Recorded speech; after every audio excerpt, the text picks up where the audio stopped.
from adults and kids, they might see their blood sugar. Let's just say an adult striving for 83.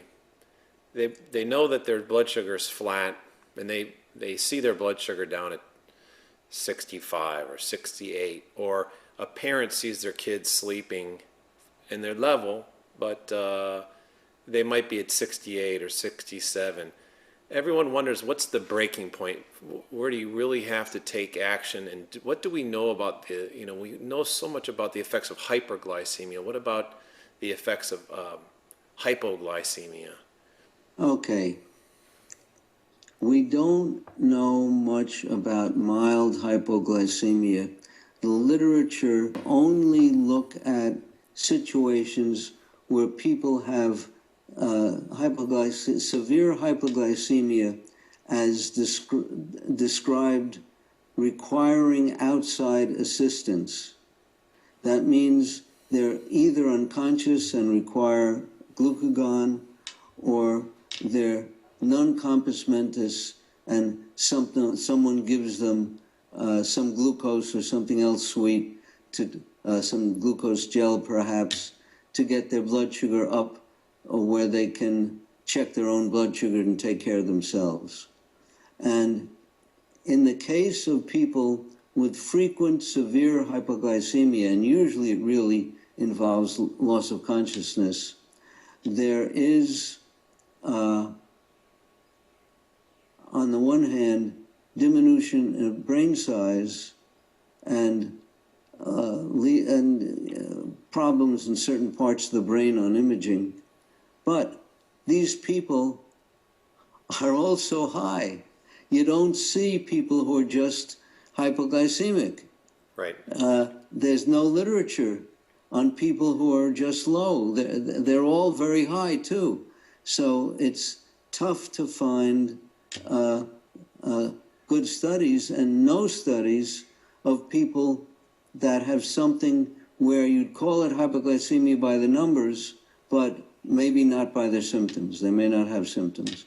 So there's really no information. My personal guess is that if you get frequent loss of consciousness with convulsions, you're going to get what are called telangiectasias, bleeding from small blood vessels. The bleeding stops, it's brief, but it's a lesion that on autopsy will be visible in the brain. So loss of consciousness, which usually involves convulsions, that can cause brain damage.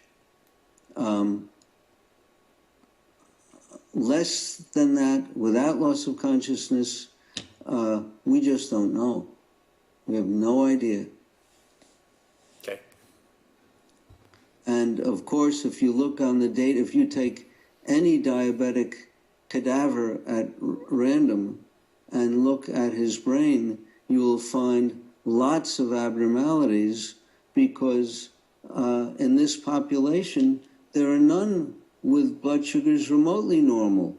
You take the handful of people who have read my book, they're probably not even dead yet, so you don't have them to look at. Right, right. And the hyper and hypoglycemia are the two sides of the same coin, right?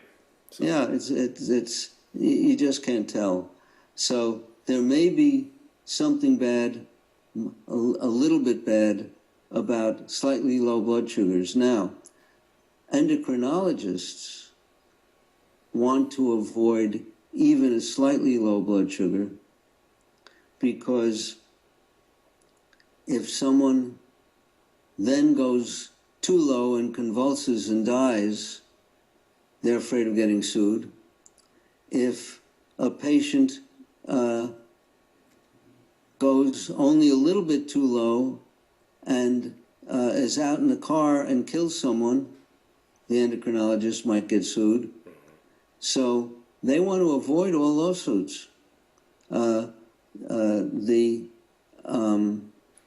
frequency of lawsuits against doctors is unbelievably high.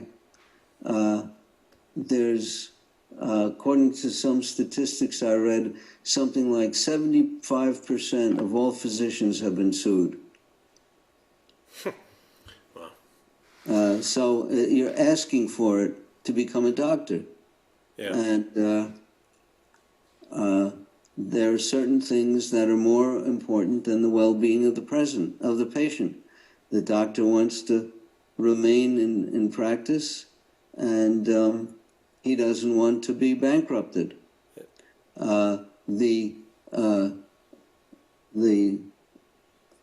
payments on these lawsuits are now getting so high that they exceed the malpractice insurance policies, and many doctors take out excess malpractice policies. Cost them a lot of money to get insurance. So this is a tough problem.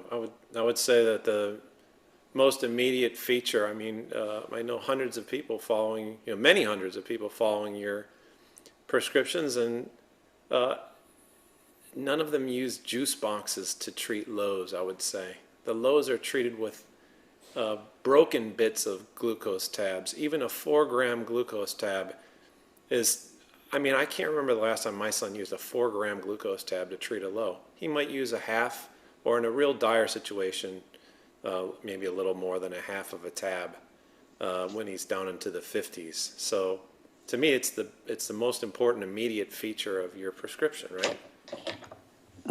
For me, I use the liquid glucose and a shot glass.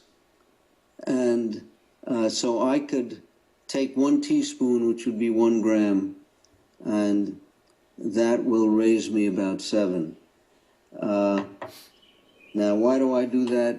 Because I'm either with a patient or I'm talking on the phone to a patient most of the day, and I don't want my cognitive slight disability, because my blood sugar is a little bit low, to be affecting my judgment with a patient. So I want something that works faster than anything else, and that's the liquid glucose. Mm-hmm. Did I show it properly? Yeah, you did. Yeah. Okay, good. But I try to impress on people that the fear of lows is gone. We don't fear lows because we're not using lots of insulin. So that's right. Yeah. That's right.